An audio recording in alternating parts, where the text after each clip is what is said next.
Hello, everyone, and welcome to the Secondary Heroes podcast. We're talking about the brand new Matrix Resurrections. Yes, that's the fourth installment. This is your host, Trevor, and joining me as usual is... I know Kung Fu. This is Prague. Back from my COVID vacation, this is DeLorean Wolfgang. Welcome back to the land of the living. Thank you, guys. Hey, I feel a lot better. Honestly, if it wasn't for COVID, I don't think I would have been able to watch this movie. I watched a lot of movies. I bet. I would say that's probably the best part about having COVID is being able to just straight watch movies alone for days on end. It's pretty great. To catch up, I should get COVID is what you're saying. Because I have a lot to catch up on. Dude.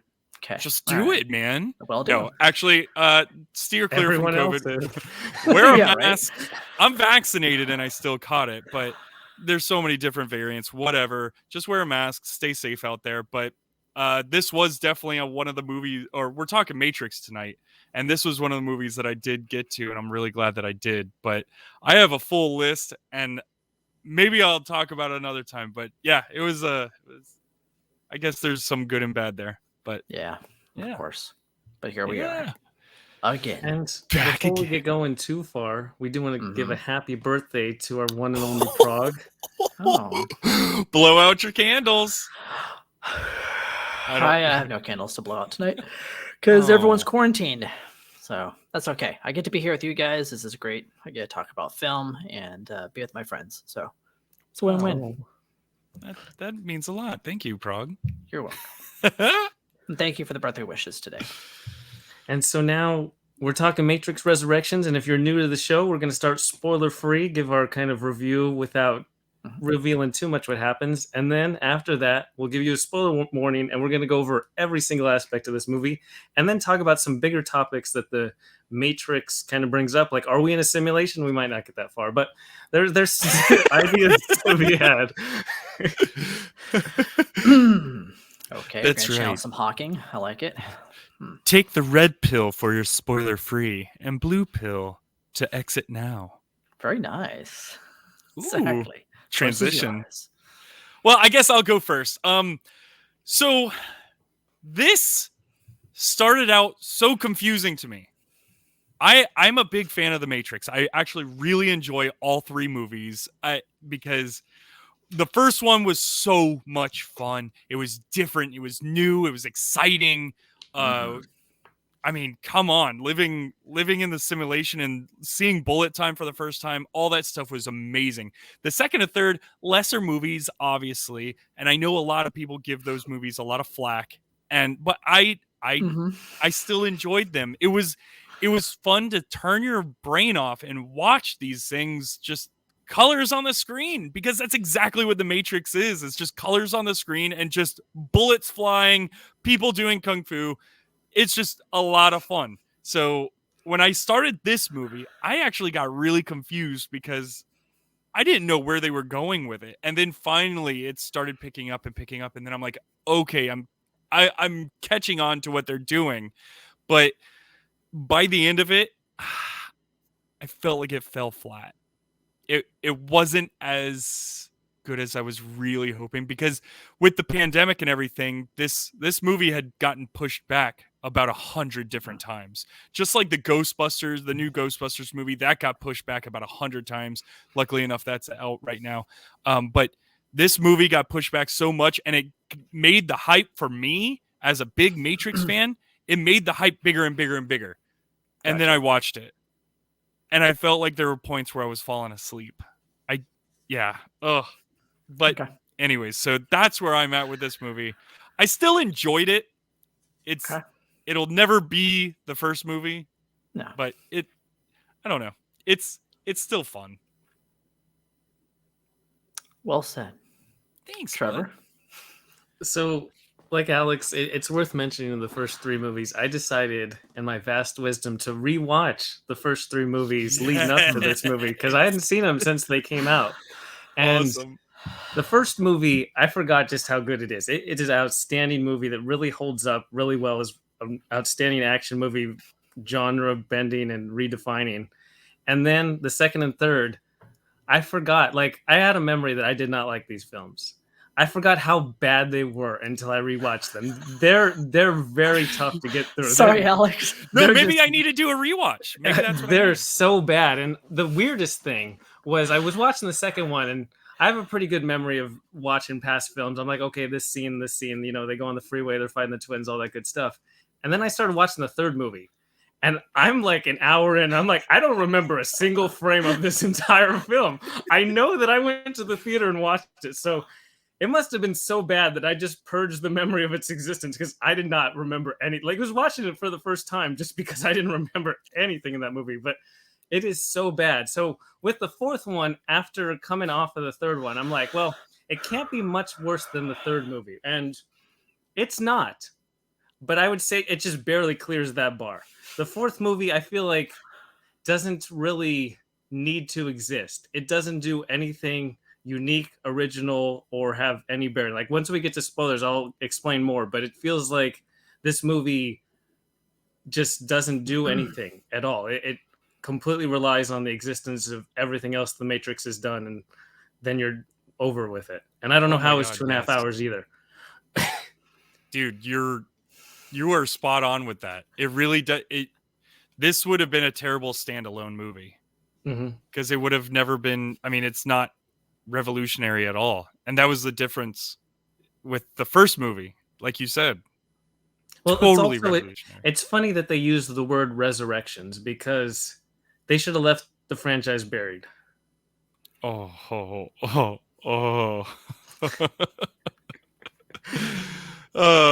What do you think, Prog? I had to clear my throat for this one. So I loved. I mean, I saw all three of them in theaters. I can't remember if I saw the first one opening day or opening weekend or when I saw it, but I was a big fan of the first movie. I really liked it. I was never like a super fan like a lot of my friends were. Like, I enjoyed the movies when they came out. I thought they were great. I would see them occasionally, maybe, with friends over the years, but it wasn't like I didn't have like a nostalgia necessarily for them. Maybe I did when I saw this and I saw some scenes. I'm like, oh wow, okay, I do remember kind of liking that kind of stuff or that scene or that idea. But I didn't go into this going, oh, this has to be a good film or has to exceed my expectations or blow me away. Like, I just wanted to watch it and have fun. And hopefully there were some good fight scenes and it looked good, right? That was my baseline for this. And I would say that it kind of met that baseline. It didn't really do anything else. Like, it just sat there on the baseline for me, which is fine. Like, I went in with the expectation and it met my expectation. It didn't blow me away. It didn't make me hate the film like it did the third one, which I walked out of in the theater. The only film I've ever walked out in, by the way, is that third movie. That's how bad it is. This film is nowhere near that bad. But like to Trevor's point, it's just maybe a little bit better at times. I will say, though, that this is a film that Lana did not want to make. She did not want to make this. Warner Brothers said, we're going to make this film whether you want to be a part of it or not. Period. And she's like, well, this is my story. I'm not going to have you you're not going to tell my story for me. You're not going to screw this up. The public has already, taken the whole red pill, blue pill thing for their own political gains. And I think she was probably sick of that. She's like, fine, I'm just going to come back and I'll just do this film. And I don't know if she just wanted to half-ass it or what, but it was fine. I think, yes, there was a lot of the same ideas presented as the first three films. They did touch on a kind of a new idea by the end of it, which we will talk in. I don't want to spoil that new idea, which kind of makes sense for her own life trajectory.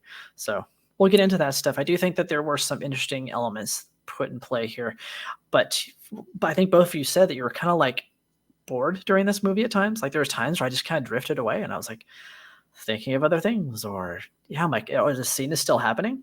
All right. So I'm curious. Where was the kung fu? Do you think that this movie could have benefited with a different director? No, I think to your guys' point, like, I don't think there was a need for another film. Like, the series ended, it was done. Story ended, done. But the studio, Warner Brothers, like Sony, like, they're hurting. Like, Sony doesn't want to give up Spider-Man because that's their cash cow. And like Warner Brothers, same thing. They're like, Harry Potter and Matrix. Like, we need to hold on to these things, pump them out, do sequels. And that's why they made this film. And but that's I don't think another director would have been better.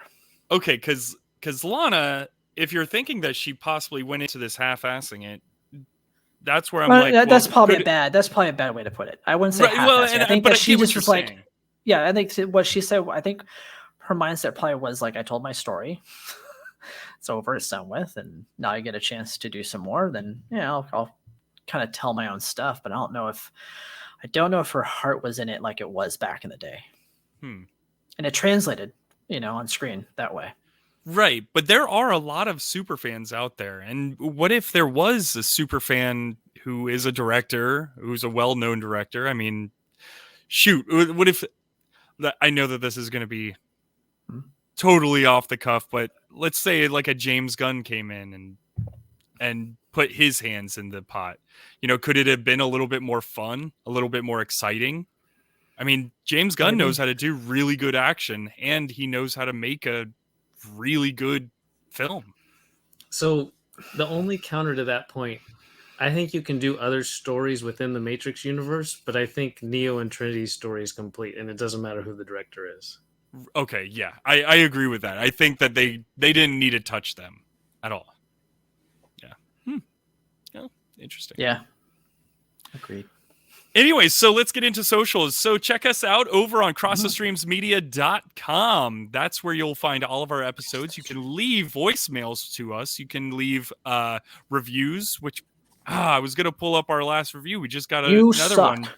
Wow, it didn't say that. It actually was a good one. Surprisingly, it was a good one. But nice. I'm going to try and start reading off reviews during this social bit. So if you want your name read on the screen, hey, show up, write some reviews for us. Because all this is free for you and it's priceless to us. But before I say that little tagline, check us out over on all of our social medias. We're at Secondary Heroes everywhere. We're on YouTube. You can see us. If you're watching on YouTube now, hit that like and subscribe button, because you know what? That also helps us with the algorithms. And I believe that's it, man. I don't have my notes in front of me, so I'm just winging this. You did good. Thanks, buddy. It's good enough. Okay. Okay. So now, everyone, if you've not seen this movie yet, please do so. We are going to spoil it. And to my point at the start, I just want to say this entire movie can be boiled down into three aspects. There's part A, clips from past movies. It was like a best of show and a TV series where they're like, oh, look, we're going to phone it in. So that was great to see. And then they had to explain how Neo and Trinity survived because they both died at 3. So they had to spend a bunch of time to say how they somehow are walking around again. And then 3, they had to then explain what happened to the people of Zion, because I could care less about any of those aspects from 2 and 3. And then they had to explain them. And that was like the entire crux of the movie, was somehow circling back to those 3 elements over and over again. I don't know if it did anything else. It is funny that you bring up the whole rehashing the first movie or the other movies, because, yeah, there were points where I'm sitting there watching it going, well, all they're doing is just playing scenes from the old movie. Yeah, they're in a movie theater and they've got the movie on the movie theater. Mm-hmm. I do think a lot of that was meant to be like tongue-in-cheek from Lana, to be like playing up the nostalgia part. Like, she knows. She's like, yeah, Warner Brothers is obviously doing this as a nostalgia cash grab, so I'm just going to shove it in their face and I'm going to put it in the movie. Hey, look, here you go. Like, I felt like there was a lot of anger behind some of this. And there could have been. And there could have been, yeah. I mean, they even take a jab at Warner Brothers at one point, like directly, one of the lines. Like, they're going to do this whether you want to or not, whether with or without you. Yeah. It's like, Now, I would say probably one of my things that I didn't care for the most was Morpheus. I couldn't stand his character. I was like, you just took one of the coolest characters from the original trilogy and just dumbed him down to just a program who was once a machine. Like, I didn't really understand that. It wasn't that he was a machine, he was a program. Right. I'm like, that to me, I feel like that hurt the movie by not having now, granted, they show every scene with him from the original movie, but then they've got this younger version that didn't quite make sense. And it felt like, I don't know, this movie just didn't land. It didn't land. I'm bothered by it. Sorry. I'm not as bothered by you by it, but I agree with you. I don't think this really landed for me either. Like it was fine. It just didn't land. It didn't really hit any big notes, in my opinion. It kind of fell flat. Right. And then stood there. and you brought it up, Trevor, that Trinity and Neo were dead in the third movie, but they brought them back. And when they're showing scenes of the machines trying to put them back together, there's a gigantic hole in Neo's chest where they're ripping out organs and all that stuff. But whenever they bring him back, not even a scar. Not even a scar on him. No, they repaired him pretty well, huh? Oh, it was like, they had this production money, but where did it go? I don't know. It's funny you talk about nostalgia though, because the one line in the movie that I wrote down was Neil Patrick Harris is saying the best way to comfort. There's nothing that comforts anxiety like nostalgia. And it's just really funny to release this movie when everybody's anxious during the pandemic. And here's some nostalgia for you. Here's a fresh batch of nostalgia. Interesting, huh? Now, it's funny that Neil Patrick Harris was in this movie because I think I'm on a Neil Patrick Harris overload right now because me and my wife, we decided to put How I Met Your Mother back on. While we're going to bed, we put on How I Met Your Mother. So I get my Neil Patrick Harris there. Right. During the pandemic, I watched a couple episodes of Doogie Howser for some reason. I don't know why, but I was like, "Ooh, Doogie Howser, that looks fun." So then I got it there. Then he's in Matrix, and then was he in like Shang-Chi or something like that? He was in another movie. That was one of the many movies that I saw during my quarantine period. Maybe you saw him in like Gone Girl or something. I don't know what else he's been in lately. Was he in Don't Look Up? No, he wasn't in that. I saw that too. I don't know. But anyways, I'm like... He's everywhere, of course. He's everywhere right now. Holy mackerel. So, I don't know. It's interesting to see him in roles like this after watching so many episodes of How I Met Your Mother and how he's one character and then he's a doctor as a kid and then now he's like a psychiatrist. It's kind of fascinating that this guy can mold himself into anything. Oh, that's what it was. 8-Bit Christmas. He was the dad in 8-Bit Christmas. That's right. He is. Yes. Yeah.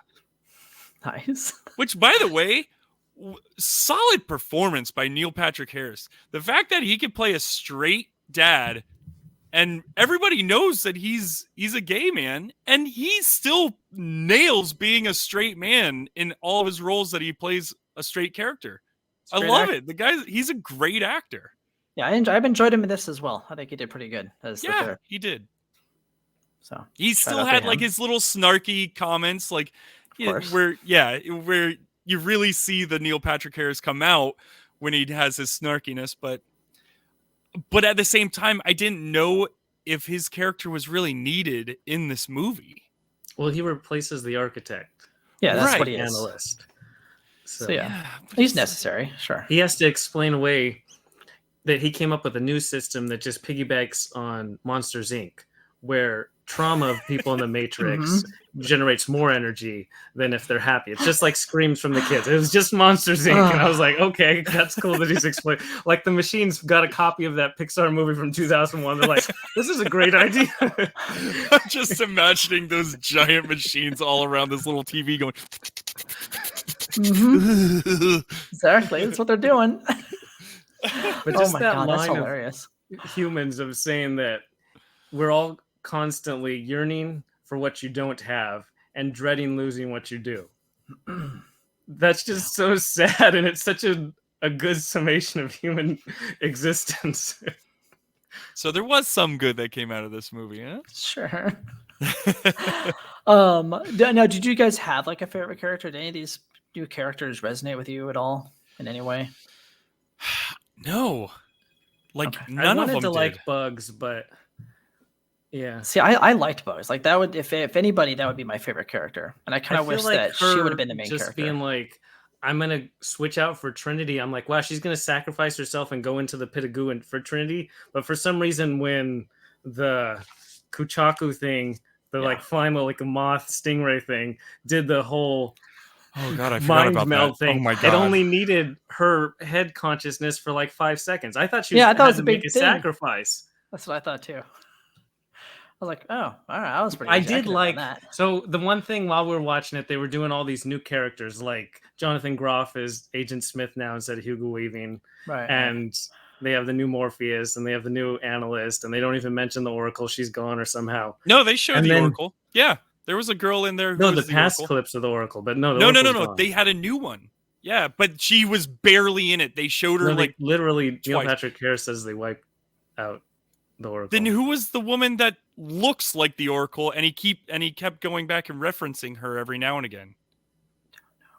Anyways, well, it was like split-second scenes. I remember it because they showed the Oracle and then they showed the girl, and I was like, oh, that was supposed to be the Oracle. Okay, never mind. So then it moves on. Are you talking about Shanti? Who are you talking about? No, not Shanti. Okay. No. Anyways, that's what I was getting to though, is the Shanti. Like, if I didn't just watch the third movie, I wouldn't have remembered the whole Shanti little girl he's talking to in the train station. But I did like that connection because at some point I'm like, it'd be cool if they brought back the actress who played the little girl and, have her aged up, and now she has like a bigger role as a program. And they actually did that. That was one of the scenes and features that I liked because it showed a progression and evolution, because everything else in this movie showed no progression at all. Yeah. Well, and like you said, the whole Zion bits and stuff like that. Yeah, you brought back the Jada Pinkett Smith. Is that her name? Yes. Her character. Well, it was her character. Niobe. Yeah. She's back and she's like in her 60s or something like that, or like hundreds. Or hundreds, yeah, whatever. She looked ancient. Like she was already dead. Like either way, I felt like it was so unnecessary. And then she's like fighting back, saying, "No, you can't be the one. We don't want you to be the one," or something like that. And it was like, I wrote that down. The politics of Zion are the worst parts of 2 and 3. Whenever they go to the human world, I don't care. And they're like, let's do some more of that. No, I want to see stuff go on in the Matrix. That's why I want to see cool stuff. That's why we're watching the Matrix. I want to see him do like weird bendy crap. I don't want to see all this human drama. Like the big battle of Zion in the third movie was pretty fun, where they're in the mech suits and they're fighting the Sentinels coming in through the hole. I thought that was pretty cool. That's the point I walked out of the theater.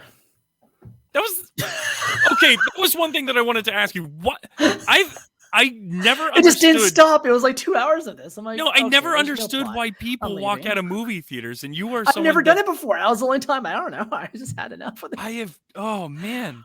I was like, wow, they really took this great idea and just like buried it under the earth. I have watched some really bad movies, and I would never walk out because I paid the money to be there. I was also younger. I don't know. Maybe I was just not. So that's the one benefit if you get any kind of movie subscription service, is that you can just leave. Yeah, there you go. The one movie I wanted to leave was Jurassic World 2, and I didn't because I was with other people. And it's weird to leave and they're still there. So you're like... That's what I know. I had to walk back in because of that. I'm like, oh, I'm not driving. I walk back in. Right, I'll finish this up. Let's kill Neo already. Let's get this over with. Anyway, we never really talked about what the movie was supposed to be about. And Neo is like now reliving a new life as the same character that he was in the first movie, but he's a video game developer that developed the Matrix. Yes. Now, I'm really intrigued by this video game that they used all this live action footage. Yeah, that right. Looks just really like him. Cutting edge technology. I was like, dang, when did this game come out? It's the future, man. It's the future. What's it called? Binary. I think the problem the problem that I had was that guy who kept following Neo around, and they were like, this is supposed to be the guy who's supposed to watch him and make sure that he doesn't slip up, or it was just about Jude, the frat boy. And I'm like, oh, the knockoff Jonah Hill? Yeah, and here's the thing, like, what it was. Neo would never hang out with that guy. Like, they're going out and getting coffee together, they're going out for drinks, and I'm like, he would not hang out with him. The differences between the two people, there's no possible way that you would see those people together in public. Yeah, they didn't do a good job of finding the right people to balance him out with in that simulation, I guess. No. And then all the people at the job were annoying as ever. Like the only person that I really was like, okay, this guy's pretty cool is the new Agent Smith. Yeah. But I only thought he was cool after they announced, hey, I'm Agent Smith, and look how hot I am compared to what I used to be, and now look how ugly you are compared to what you used to be. I'm awesome. You suck. Boom. I'm Agent Smith, Mr. Anderson. Boom. Boom. Just like that.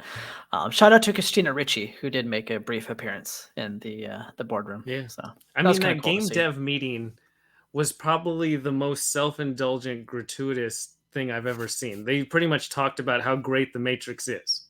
That's what they like. The topic, sure. Not the game. They were talking about the like topics of the Matrix and how great it. I was like, let's slow our roll a little bit of how brilliant we are, because I mean, we still have the second and third movies. The third movie itself, it's like a philosophy 101 course where the professor comes in, he gives the syllabus, and he throws out a few questions at breakneck pace and then leaves, and you never see him the rest of the class. It's like, wait, what? You can't just pose topics. That's not making you cutting edge and being really deep and philosophical.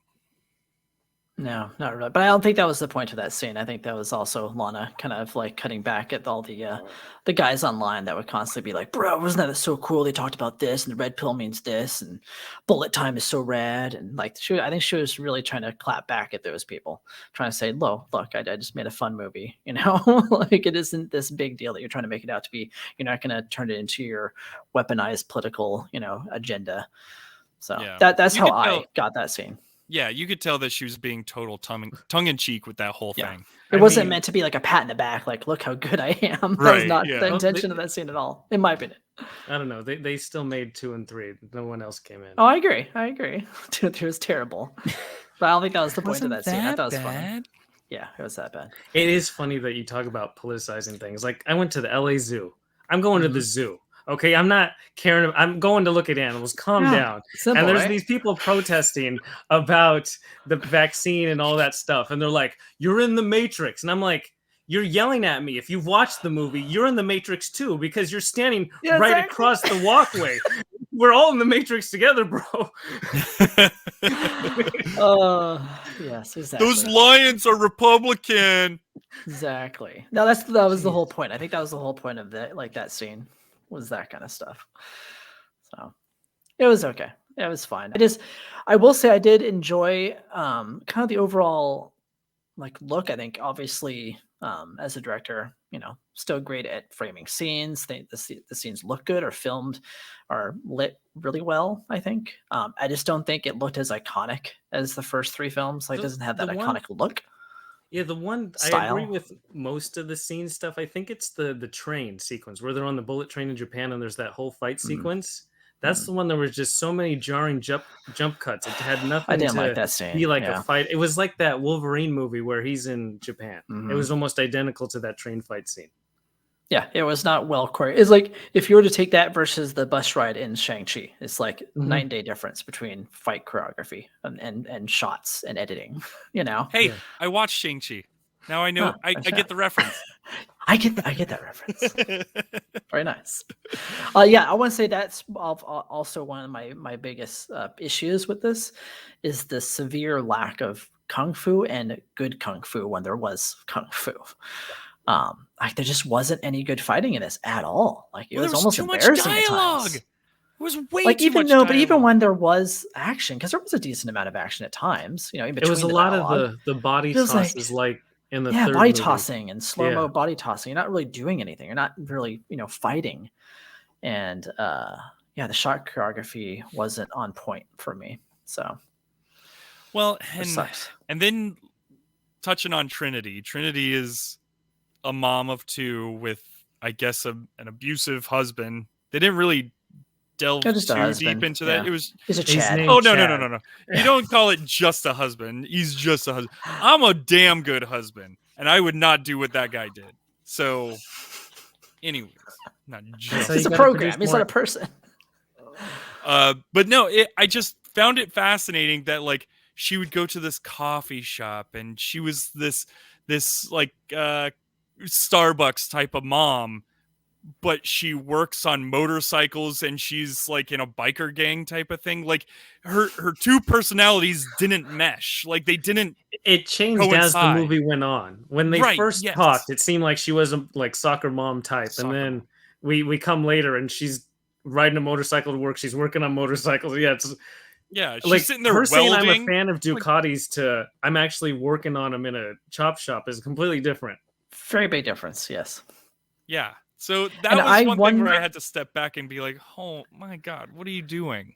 Well, I almost wonder if that happened because remember they're inside a simulation, so it could be that she was stuck in this routine of like being the mother that went to Starbucks, and then she met Neo and talked to him, and that jarred memories, and then the memories became deeper, and then she's like, "Oh no, actually, I like Takatis now." Second time they meet, oh, you know what? By the way, I work on them and ride them to work. So I think her character was kind of coming out of its shell. It was remembering the base programming, from before. So that's Okay. why we were seeing the progression.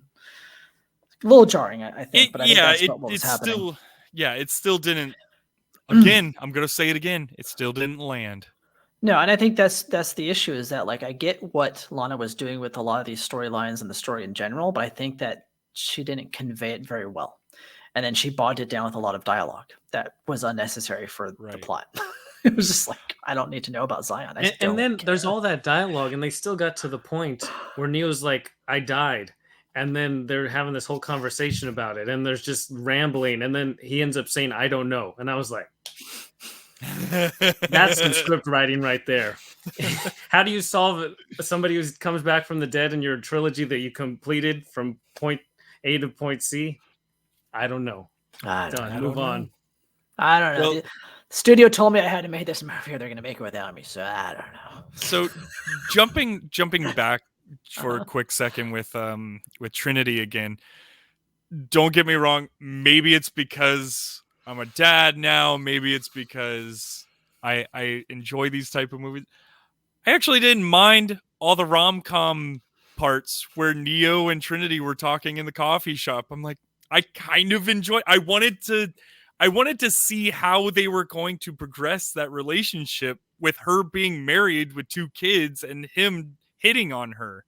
I'm like, ooh, this is kind of fun. This is a Hallmark movie right here.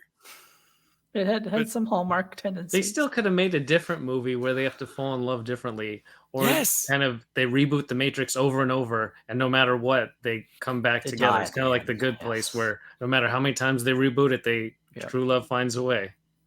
See, that Exactly. sounds interesting to me. I don't know why. Throw a couple bullet times in there. That'd be great.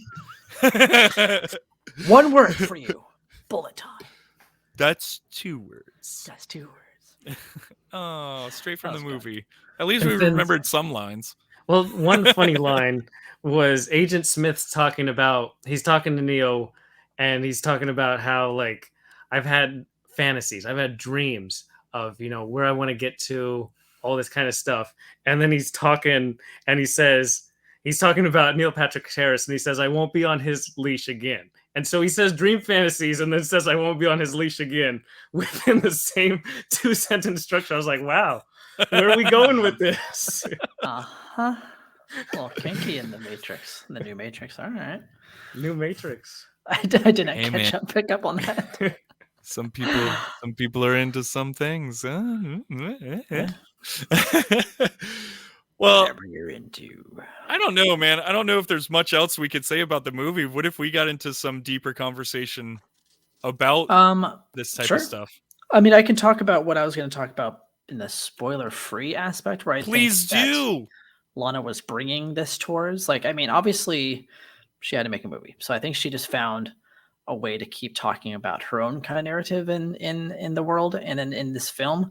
And what happens at the end is obviously we have Neo, and he is always considered the one, right? And he hates that. He says, I don't believe that. I don't believe that I am the one. I don't believe in the one. And the idea that is presented to us, at least in my interpretation, was that together, they're powerful, right? They don't want them to touch because, if they touch, they could be more powerful than anything. But they need to be near each other for the electricity to be more conductive because they're copper tops. but when they touch, they become one, right? And the whole idea is to be non-binary. Like that's the whole point of the film, is to become a non-binary. Like we are all one. Like it doesn't matter. You shouldn't be looking at people in a certain way. Together, we are one. We are the one, all of us. And that's what happens at the end. They touch, they become the one, it explodes everything, and they can recreate the world how they want. And I thought that was kind of a really neat message, personally. I think it didn't quite stick the landing like it should have, but I do appreciate what Lana was trying to say with this film. She was trying to, bring her message out there. Didn't do the best job at it, but I do appreciate it. Just wanted to say that. Well, I appreciate that perspective, and that completely went over my head because during this sequence of them, they said specifically that since Neo is out of his goo pod, the Matrix is running a failsafe where it's just Trinity. And so then they extract Trinity as well. Shouldn't the Matrix collapse right then and there? This new Matrix that Neil Patrick Harris designed, it doesn't have any power run in it anymore. They were already on a failsafe with Trinity, so there shouldn't be rendering any of that final, last 30 minutes. It's just system error. It's blank screen with the little flashing green hash. No, because I believe my understanding was that she was just as important as Neo. So, but she gets extracted too. Yeah, but remember, didn't they do the whole? They're both extracted at the end of the movie. They're on the ship. They're not in the goo pods anymore. Oh, I see what you're saying. Yeah, now I'm starting to get. So there's no energy run in the Matrix when they're both out of the goo pods, because they didn't even leave bugs behind. So those goo pods are empty, and the entire Matrix is rendered around those two being the big thing because he did it over and over again. He found they had to be close, but not too close. Right. So now they're completely extracted. No idea. Fair point. Yeah, all that went over my head. Whoa. Whoa. As Joy would say. Whoa. Whoa. Oh. Yeah. Not a perfect film, but not a perfect film at all. I mean, fine. it had fun parts. But I will not Thank you for giving us another chance. That's one of Trinity's last lines. Really? And credits roll. Did you guys stick around to after the credits? I did. I didn't. Well, I didn't stick around. The cool thing about being at home is that you can just pause it and fast forward to the end and see if there is an end credit scene. It's one of my favorite things of watching movies at home. Yes, I agree. I absolutely. I just didn't think that there would be an end credit scene with this film, but I have to look for every movie. I go back. I'm watching a movie that came out in the 80s. I still look fast forward. Dude, stay with me. The credits just in case. Did I miss something when I was a kid? Oh, what happened? Hold on. Stacy's always asking me, "What are you doing?" I'm like, there might be something at the end. You never know. You never know. And this bonus scene, it joked about the cat tricks. The cat, yeah, dude, not worth waiting. Not worth it. Not even worth fast forwarding. Golly, my friend, it was not worth that at all. So dumb. So, whatevs. Yep. Right, so, cool. I think, again, we talked about that movie quite a bit. So, if you guys were inserted into the Matrix, do you have kind of a persona that you would be like, oh, I'd rock this outfit? Because you can do whatever you want. You get to design your avatar. Everybody always goes with the black scale stuff. But what would you guys go with? But that's the thing. It's you still have to somewhat blend in. It's not like you can be walking around with a like a character from the Birdcage, cat in the hat on. Right, exactly. I don't know though, because the black stands out already. If I'm an agent and I see somebody in all black, I'm probably just going to take them out on principle. Yeah, that's a good point. That's a good point. Here's the thing, though. I don't know. Can't the agents tell who? It doesn't matter if you're wearing all black or not. I mean, look at that. What the character in the first movie who wore all white. I loved that one. That was cool. Yeah. But she still got picked out. Not like this. Yes. Yeah. What was her name? Trigger or something like that. I don't know. They always have dumb names when they're in. I'll slip on that. Yeah. Yeah. I don't know, man. I don't know what I would do, dude. What about you? And I would just be super boring. I think I would have the really tiny little sunglasses and a long black trench coat. Have my hair greased to the side. I don't think I would do anything special. Yeah, I don't know if I don't think I would do anything special either. I'd probably have my hair slicked back. like the long hair kind of stuff with like a big like a ponytail or something. Like, oh yeah, of course, like Steven Seagal. I Right. see that. Yeah. See? You could pull the Steven Seagal look off. If you were to dye your beard, you would look like Steven Seagal. Maybe I should. Dye it black. I don't want to be Steven Seagal. You gotta gain about 150 pounds though. Yeah, I don't want to be. I'm okay. I wouldn't mind because I think I already look a little bit like Cypher, so it'd be kind of cool to like have that look on the outside. Would it? That's the character I don't know. you're gonna go with of all the characters. I like Cypher. Wasn't he the one who like tried to sell him out? He does sell them out. He doesn't try. He literally does sell them out. I like bad people. I don't know. I like scummy bad people in movies. This is fake, but man, I always like scummy in Sopranos. He's scummy in Memento. It's just everything. Him. Everything is great. Right, he was in Memento too. Yeah, he was his friend. Yeah, Teddy. Buddy. Well, I would probably just stick with my own look. I don't know. I probably wouldn't wear. Part of me feels like I was talking about it. I was like, I might just wear jeans and a t-shirt because then I would blend in better than the all black. I think I would wear jeans and a t-shirt. It's so much more comfortable. Yeah. The tight leather strapped everywhere. I don't know. Well, okay. Now the whole Matrix thing. Would you guys take the red pill or the blue pill? Stay naive to it all, or go to Zion with underground people? It depends on how good my life is in the Matrix. Well, say we're in the Matrix right now. Right. Okay. Say your life today, and you're presented this opportunity, knowing full well that you can keep going and living your exact life right now, or you can go and, you want to know the truth, right? You want to know how it is. And we know what that dark reality is. We blew up the sun. We scorched the sky. Machines have taken over, and you're a freedom fighter for the last remaining parts of civilization. And you have to eat goop, and you don't ever get to see the sky or have any of the grass or amazing aspects of Earth. You're not much inside different than my life right now, so I'd probably just take a red pill, honestly. So you would go into the real world? Yeah. I'm taking the blue pill. I'm taking the blue pill too, just because I don't want that. Because what they do is they explain to you. They're like, you can know the truth by taking this red pill, which, knowing that you're in a simulation, you are in a simulation. With the knowledge, knowing, okay, I am in a simulation, I would change some things, man. I probably wouldn't be working my 9-to-5 job. I'd probably do something else with myself. Touche. I mean, at the end of the day, I'm a simulation. Who cares? I'll take the red pill. You still take the red pill? I just don't take the red pill because they showed how terrible it is. I don't want that life. I've never had any desire to be a freedom fighter or anything like that. No.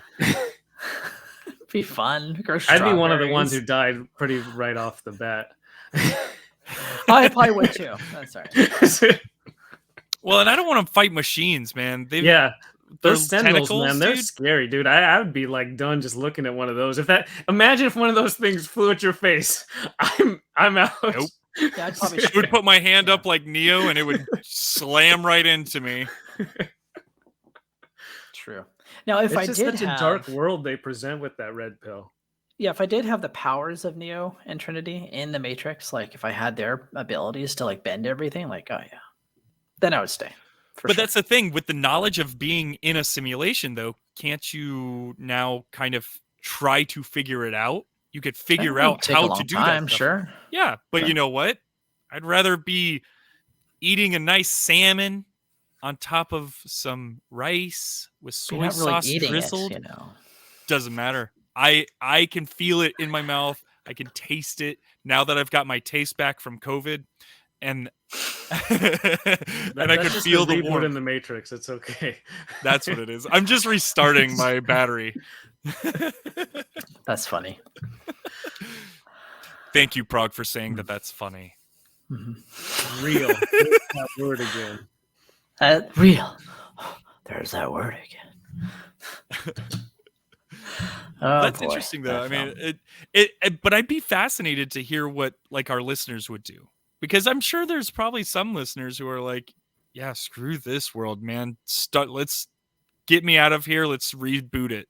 Let's reboot the whole thing." I think it Well, comes back to how bad your life is now. yeah, Right, exactly. If you have it all, of course, you'll stay. If you have a bad life, yeah, you might want to give it a chance. Like, oh, I want to see what the real world is like instead. But I want to say that I think that if you think about it, there's a lot of people, even some of us, that already kind of live in a virtual world, right? We play video games, we live in those games, we have NPCs in those games that we talk to, and not that much different. I mean, it's not maybe, all around As us, immersive, but yeah. Well, I it's am kind of curious. there in a way. Did you guys ever play the game Second Life? No, I know people that have, but I've never played it. And I know that there's a giant community that play it religiously and Still, have gotten yeah. married and have kids in the game. And I mean, that's our Matrix. Well, it's on Meta's top of the goal Matrix. at some point. That's what they're striving for, right? That is, yeah, I know it's kind of weird, but It's yes, super that's what they're creepy. striving for. They're striving for it to be another simulation on top of our simulation that we're already in. Ooh, that's really meta. Ironically enough, You mean the metaverse? a simulation within it's an Inception level simulation. Mm-hmm. Well, people already think that we're in a simulation now. So every time we play a video game, When you say people think that, you don't think that people like legitimately, honestly think that they're in a simulation? It's kind of like the flat earthers. Like, I think people who are think unhinged. And I think I don't know. people Stephen want Hawking to said believe that it. we were, so maybe we are. I don't know. He's pretty smarter than I am. So I don't know. Yeah, but who They might wants be. to really watch us? I mean, it kind of makes me Who's think watching of us now? Oh. Who are we broadcasting this Ooh. to? It makes me think of that episode of Love, Sex, and Robots, where they open the freezer and there's a whole civilization inside the freezer, and they end up like nuking the world, and then it starts all over again, and it's almost like, well, are we in the big freezer and people are watching us? well, it's like that Men in Black thing where they're playing with galaxies as marbles. Galaxies, yeah, as marbles. And it's just like, I mean, if you think about the Grinch, I know that we just talked about Christmas not too long ago. The Grinch, the whole Whoville He's in is the all on a snowflake. snowflake. Yeah. I think about that stuff all the time. Like, it's bonkers to think about. Like, you don't Like, even how have small to think we could about possibly that, though. be. Well, I mean, just we're small enough as is. Oh, yeah. The universe is probably uncalculable in size, and it's ever expanding. And it's been around for 13.6 billion years. So our existence for 100 years at best is not much of a thing. So always, everyone, remember, whatever you have in your life, think of the serendipity nature of this somehow microcosm of existence that you have anything that you do have. Don't take that for granted. Appreciate it. Yeah. Exactly. And go wild. Do crazy stuff. Who cares? Yeah, because keep in mind, in Nothing a billion matters years, anyways. Earth is not going to be around anymore. It's going to get engulfed by the sun.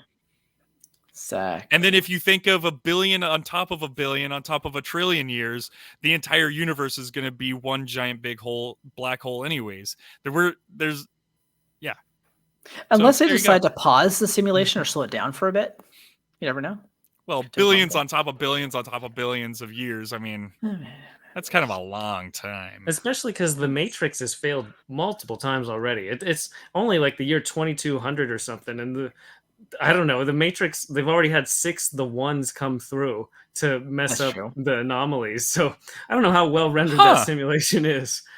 That's It's a interesting. fair point. And is Neo even real? Is he working for the machines? What's going on with Neo? I don't know. Well, if we are in a One- simulation, could someone fix my IBS? Oh God. Imagine the person who designed that simulation to have any of those problems with people. I want this guy What to if we poop a made lot. this guy not be able to humans. make all these foods and he can't handle any of them? That'd be Humans funny. can't This handle- guy. Hey, Milk? Jerry, look at You this. love milk. I'm gonna make this guy poop a lot. Haha. Right? It man. sucks, man. Having to change your diet for stupid stuff like that. I thought you were going to say know. diaper, but okay. I know. You know, I changed enough of those from a baby. I mean, you could just wear a diaper. That'd be a solution to your problem. Is it a Saying. solution? See, the cool thing about babies is they don't have any hair, so that it doesn't get stuck. Oh God! That's All true. right. Let's change the simulation. Let's change the diaper. Well, I want to I forget think it's that a you said fitting that. end for the Matrix 4, honestly. It really is.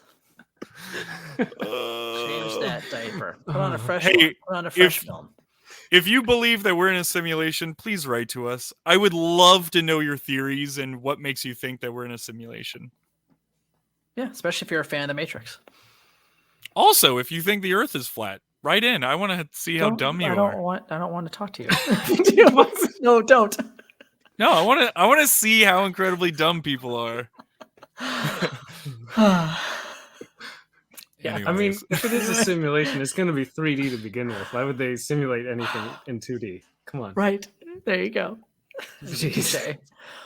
Jeez, think, people. Come on.